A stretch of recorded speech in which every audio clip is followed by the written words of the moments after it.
नमस्कार दोस्तों, उम्मीद है आप लोग अच्छे से होंगे। अगर आप इस चैनल पर नए हैं तो कृपया इस चैनल को सब्सक्राइब कर दें, बेल आइकन नोटिफिकेशन पर क्लिक कर दें और वीडियो को लाइक एंड शेयर जरूर करें ताकि समय समय पर आपके साथ और भी बेहतरीन वीडियोस बनाने का हमें मौका मिलता रहे। दोस्तों, माननीय सुप्रीम कोर्ट ने 15 मई 2023 को 4 जजमेंट्स हैं जो कि प्रोनाउंस की है। आइए हम उस जजमेंट पर थोड़ा सा गौर करते हैं कि किस तरीके का जजमेंट माननीय सुप्रीम कोर्ट ने दिया है। ये एक नॉन रिपोर्टेबल जजमेंट है जो कि क्रिमिनल अपील नंबर 1463 ऑफ 2023 जो कि स्पेशली पिटीशन क्रिमिनल 2958 ऑफ 2023 से और इससे अराइज हुई है। तो ये एक अपीलेंट्स वर्सेस स्टेट ऑफ कर्नाटका का केस है और यहाँ पर अपीलेंट को कन्विक्शन हो गया था section 80 of the Karnataka police act 1963। तो इसलिए यहाँ पर जो है एक अपील जो है वो फाइल की थी और अगेंस्ट दी कन्विक्शन को, और उसको एक चैलेंज किया गया था। और यहाँ पर फिर अपील जो थी कि अब यहाँ पर सिर्फ इस ग्राउंड्स तक का चैलेंज किया गया था कि क्या अपीलेंट को बेनिफिट ऑफ प्रोबेशन मिल सकता है कि नहीं मिल सकता है। तो सिर्फ इसी लिमिटेड इशू पर यहाँ पर जो है अपील को चैलेंज किया गया था, अपील डाली गई थी यहाँ पे। और ब्रीफ फैक्ट्स क्या थे कि यहाँ पर एक एफआईआर जो है 2007 में रजिस्टर्ड हुई थी 24 अक्यूज्ड पर्सन्स के अगेंस्ट में, जिसमें एक अपीलेंट भी थे और जिसमें सेक्शन 79 एंड 80 ऑफ 1963 एक्ट, ये कर्नाटका पुलिस एक्ट है, उसके अंदर इनको रजिस्टर्ड किया गया था और चार्जशीट भी फाइल हुई थी। और ट्रायल कोर्ट ने ऑर्डर दिया था 21/8/2007 को कन्विक्शन कर दिया था under section 79 and 80 of 1963 act और सेंटेंस दी थी 1 साल की जो है वो सजा सुनाई थी और विद फाइन ऑफ ₹600 क्योंकि अक्यूज ने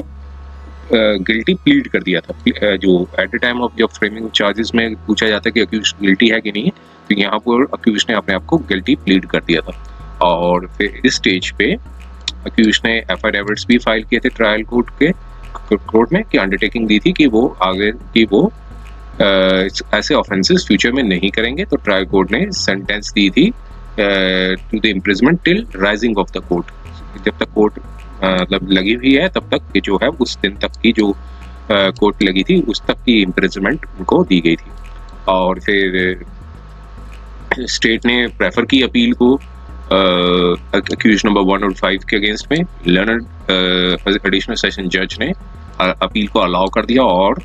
अक्यूज नंबर 1 जो कि अपीलेंट है उनको सेंटेंस दे दी कि 1 महीने की उनको सजा होनी, मतलब सजा मतलब उनको जेल में जाना पड़ेगा और फाइन जो है ₹200 अंडर सेक्शन 80 ऑफ 1963 एक्ट। और 79 का जो ऑफेंस था वहाँ से उनको अक्विटल कर दिया था। और अदर अक्यूज्ड के ऊपर कोई भी ऑर्डर नहीं पास किया गया क्योंकि उनको जो समन्स है वो सर्व नहीं हो पाए थे। और order of the first appellate court को चैलेंज किया गया, मींस अक्यूज्ड ने चैलेंज किया हाई कोर्ट में क्रिमिनल रिवीजन पिटीशन और उसको जो कि डिसमिस हो गई थी। अब उसके ऊपर यहाँ पर माननीय सुप्रीम कोर्ट में, क्योंकि क्रिमिनल रिवीजन जो पिटीशन थी वो डिसमिस हो गई थी, अब आर्ग्यूमेंट्स ये रेज किए गए थे लर्नड काउंसिल फॉर अपीलेट ने कि अपीलेंट जो है वो एक हैबिचुअल ऑफेंडर नहीं है और इस तरह की कोई भी एक्टिविटीज में इन्वॉल्व नहीं है। इस केस में इन्वॉल्व होने के बाद ऐसी कोई एक्टिविटीज में इन्वॉल्व नहीं है, कोई पेंडिंग नहीं है, तो इसलिए उनको बेनिफिट ऑफ प्रोबेशन है वो मिलना चाहिए। और रिस्पोंडेंट के जो काउंसिल थे उन्होंने ये सबमिशन दिया कि अपीलेंट जो है सीरियस ऑफेंसेस जो है गैम्बलिंग एट पब्लिक प्लेस में जो गैम्बलिंग कर रहे थे, तो इसलिए इन्वॉल्व ऐसे केसेस में इन्वॉल्व हैं जो कि पर्टेनिंग टू सेक्शन 107 सीआरपीसी से रिलेटेड जो पर्टेन करता है उसमें भी इन्वॉल्व है, तो इसलिए उनको बेनिफिट ऑफ प्रोबेशन जो है वो नहीं मिलना चाहिए। और को दोनों पार्टीज को सुनने के बाद कोर्ट ने अपना जो ऑब्जर्वेशन दी कि अपीलेंट जो है वो 31 साल के एज है जब उनको सेंटेंस सुनाई थी और कहा था कि इम्प्रिजमेंट जो है 1 महीने की उनको जेल जानी पड़ेगी, लेकिन इंफॉर्मेशन जो फर्निश्ड की है लर्नड काउंसिल फॉर स्टेट की अपीलेंट जो है वो कभी भी इंड्यूल्ज नहीं थे गैम्बलिंग में। और सम केसेस जो हैं 107 सीआरपीसी के जो है वो है उनके ऊपर, लेकिन अपीलेंट को benefit of the probation deserve करते हैं कि उनको बेनिफिट ऑफ प्रोबेशन मिलना चाहिए, इसलिए अपील को अकॉर्डिंगली डिस्पोज्ड कर दिया और अपीलेंट को डायरेक्शंस दी कि अपीलेंट को डायरेक्टेड किया गया कि वो प्रोबेशन पे इनको 360 CRPC में रिलीज करें, जो साथ में बॉन्ड बढ़े विद 2 श्योरिटीज ऑफ ईच, ताकि वो जो कि इंश्योर करें कि ये मेंटेन करेंगे पीस को और गुड बिहेवियर होगा उनका फॉर द ड्यूरेशन, जब तक इनकी सेंटेंस का जो ड्यूरेशन है। फेलिंग अगर नहीं करेंगे तो फिर इनको सेंटेंस है वो सर्व करनी पड़ेगी। तो ये जजमेंट आई थी जो कि 15 मई 2023 की थी। तो उम्मीद है ये वीडियो आपको पसंद आया होगा। अगर ये वीडियो आपको पसंद आया तो कृपया इस चैनल को सब्सक्राइब कर दें, बेल आइकॉन नोटिफिकेशन पे क्लिक जरूर कर दें और वीडियो को लाइक एंड शेयर जरूर करें, ताकि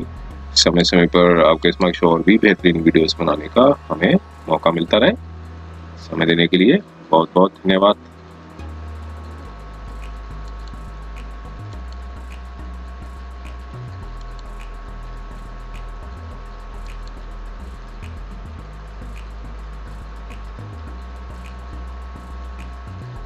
जुरिस्डिक्शन की जो कि एक जो अलॉटीज थे उन्होंने अपनी एक एसोसिएशन बनाई थी, वो अपीलेंट थे, और एक जो बिल्डर हैं जो कि ट्रेडिंग कंपनी प्राइवेट लिमिटेड के थे, वो उनको एक रिस्पोंडेंट बनाया था। तो ये एक कंज्यूमर से रिलेटेड एक जजमेंट है। यहाँ पर माननीय सुप्रीम कोर्ट ने ये डायरेक्शंस दी थी, इसमें ये इस इशू को डिसाइड किया था कि अगर कोई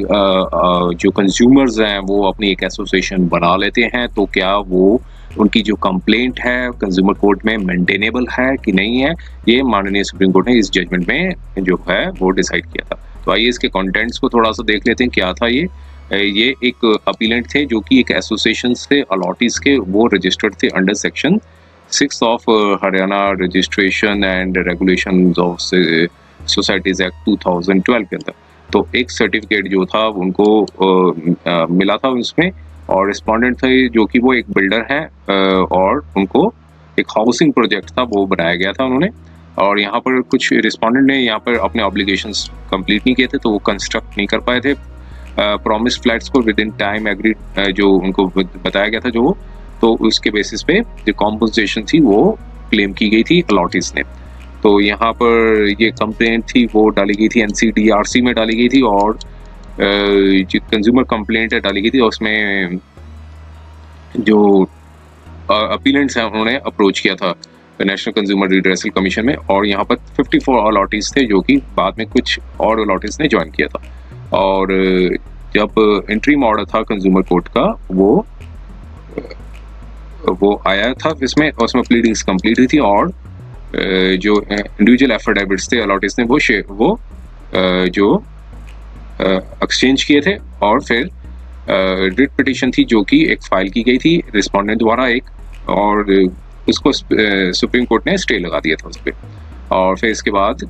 एक कंप्लेंट थी रिस्पोंडेंट ने एक फाइल की थी डिस्ट्रिक्ट रजिस्ट्रार ऑफ सोसाइटीज। यहाँ पर बताया था कि जो इनकी जो एसोसिएशन है उनके एम्स एंड ऑब्जेक्टिव्स जो हैं, जो बाय लॉज बना रखे हैं, वो कंफर्मिटी में नहीं है HRSS एक्ट के अंदर। तो HRSS एक्ट जो ऊपर ही माननीय कोर्ट ने अब डिसाइड किया था, जो वो था कि Haryana registration and regulation of society act. तो इस रूल्स के अकॉर्डिंगली इनके जो बाय लॉज हैं वो कंफर्मिटी में नहीं है, तो इसलिए डिप्टी रजिस्ट्रार गुड़गांव ने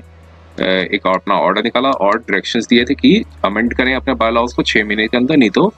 जो कैंसिलेशन हो जाएगा उनको रजिस्ट्रेशन जो उनको अलॉट हुआ था। उसके बाद जो अपीलेंट ने अपनी अपील फाइल की रजिस्ट्रार जनरल को, और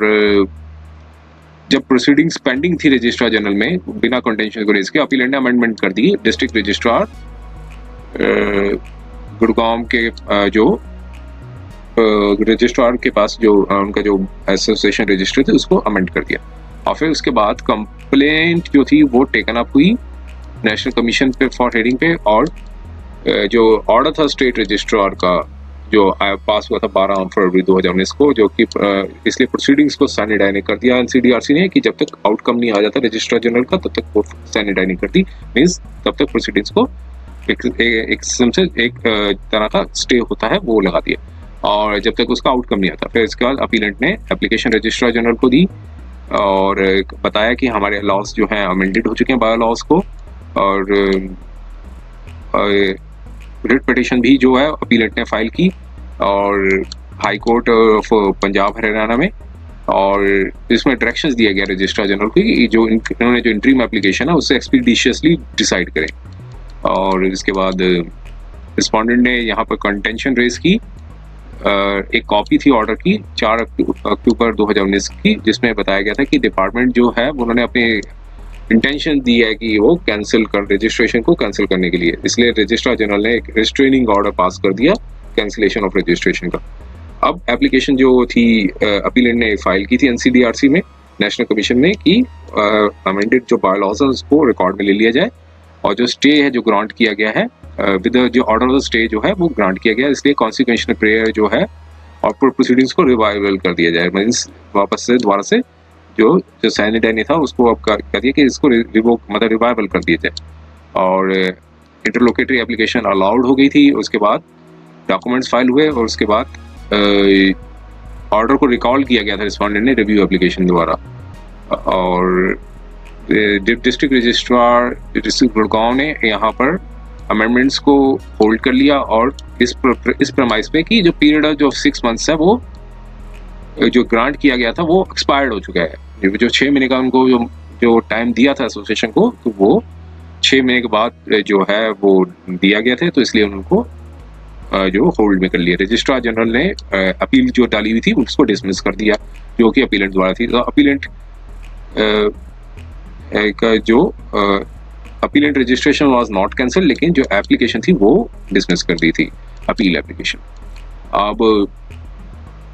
ऑर्डर्स को चैलेंज किया गया रजिस्ट्रार जनरल को before Haryana high court of Punjab Haryana को विद द एप्लीकेशन स्टे। अभी मैटर जो पेंडिंग ही था तो इंटरिम स्टे नहीं दिया गया था। अब नेशनल कमीशन के पास गए, एडिशनल एफिडेविट फाइल किया रिस्पोंडेंट ने, और रिव्यू एप्लीकेशन में जो थी उसमें एक एडिशनल एफिडेविट फाइल किया। जो ऑर्डर आया था रजिस्ट्रार जनरल का जो कि पेंडिंग थी adjudication before the high court, और तो फिर इसके बाद अपीलेंट ने भी नोटिस दिया, नोटिस में लाए नेशनल कमीशन में कि एक रिट पिटीशन जो पेंडिंग है और स्टे एप्लीकेशन भी पेंडिंग पड़ी हुई है एंड द स्टे एप्लीकेशन। तो अब मैटर को एडजॉर्न कर दिया, वेटिंग जो ऑर्डर, जब तक रिट पिटीशन का जो ऑर्डर नहीं आ जाता तब तक उसको जो है इंटरलोकेटरी को वो कर दिया, इंटरलोकेटरी को एडजॉर्न कर दिया। अब सबमिशंस दिए दोनों पार्टीज ने। अब कोर्ट ने अपनी ऑब्जर्वेशंस दी, माननीय सुप्रीम कोर्ट में आए यहाँ पे अपनी ऑब्जर्वेशंस दी। कोर्ट ने कहा कि जैसे कंज्यूमर प्रोटेक्शन एक्ट था 1986 का, 2019 का भी था, ये एक लॉडेबल ऑब्जेक्टिव था। ये फैसिलिटेट करता है कंज्यूमर्स को कि वो एक फ्लेक्सिबल प्रोसीजर अडॉप्ट करें और टेक्निकल अप्रोच जो भी है इसमें वो ऑब्जेक्टिव के अगेंस्ट में जाएगा। तो ऐसे नेशनल इंश्योरेंस वर्सेस हर्सोला मोटर्स थी, उसकी जजमेंट आ रखी थी, उसमें बताया। अब यहाँ पर सेक्शन 2(20) और जो है वो डिसाइड करता है, डिफाइन करता है सॉरी कंप्लेनेंट का, और सेक्शन 12 जो बताता है किस मैनर पे कंप्लेंट फाइल की जाती है। सेक्शन 2 के ऊपर ये 2 जो है बी जो है कंप्लेनेंट है, और कंप्लेनेंट का ये पार्ट 4 जो है इसमें ये बताया गया था कि एक से ज़्यादा कंज्यूमर, जब न्यूमरस कंज्यूमर्स हो तो उनका सेम इंटरेस्ट हो तो वो भी कंज्यूमर की डेफिनेशन में आते हैं। तो मैनर किस में कंप्लेंट फाइल की जाए वो भी बताया गया सेक्शन 12 के अंदर, और procedure for admission of complaint क्या है वो भी बताया गया। अब सेक्शन 13 का सब पार्ट 6 था जो उसमें बताया गया था कि कंज्यूमर जो रेफर किया गया है वो सेक्शन जो sub clause 4(b) of sub section 1 of section 2। तो अब यहाँ पर बताया था कि rule 8 of order 1 of CPC है, जो first schedule of the civil procedure code है, तो यहाँ अप्लाई करता है सारे मॉडिफिकेशन पे, और जितने भी सूट और डिग्री हैं वो उसको ऐसे इंटरप्रेटेड किया जाएगा कि जो जो एक कंप्लेनेंट के रेफरेंस में दिया जाएगा, जो order of the district forum there हो। और अब उन सारे प्रोविजंस को